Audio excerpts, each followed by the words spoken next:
Alors, pour être malade, il faut être contaminé. Alors, on n'est pas contaminé par la peau. On peut avoir du virus sur la peau et ne pas être contaminé parce que la peau est un moyen de défense efficace. Par contre, la peau est un facteur de contamination, on reviendra dessus après. Pour tomber malade, il faut que les virus rentrent dans l'organisme. Ça, c'est important de le comprendre. Donc, ils doivent rentrer par la bouche, le nez ou les yeux.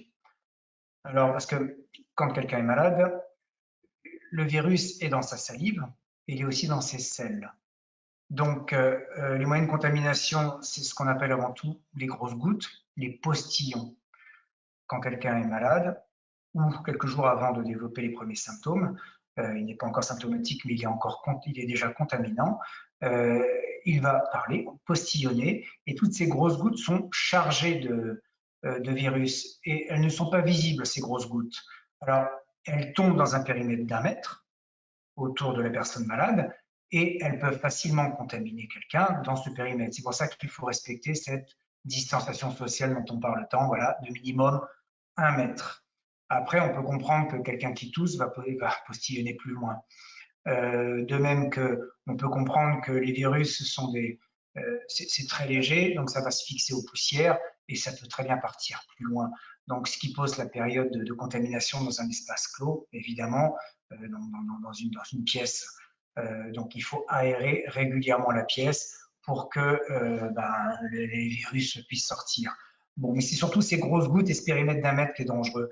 Et là, ça pose la question des bébés dont on s'occupe, hein, qu'on porte, et qui sont évidemment dans ce périmètre d'1 mètre, parce que on peut contaminer un bébé, donc il faut porter un masque, c'est encore ce geste barrière, et le bébé ne peut pas porter de masque, il peut aussi vous contaminer, d'où l'importance du masque. Bon. Quand on postillonne ces virus vont évidemment se disséminer dans la pièce, sur les bureaux, par terre, etc. Et si on touche un endroit où il y a un virus, il va y avoir du virus sur les mains.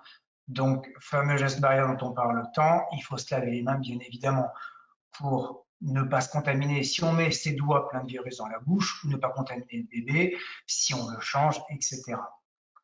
Voilà, donc tout ça, c'est dans un espace clos. Ensuite, ça pose la question de l'espace public.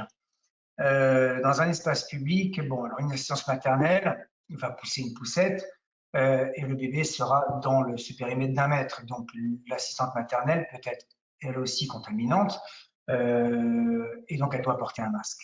Par contre, il est peu probable que dans un espace public, on soit contaminé par l'air parce que c'est surtout dans le périmètre d'1 mètre qu'on est contaminé et que dans un espace clos, les poussières sont latentes, mais alors que dans un espace découvert, il y a une circulation telle que c'est vraiment presque impossible d'être contaminé.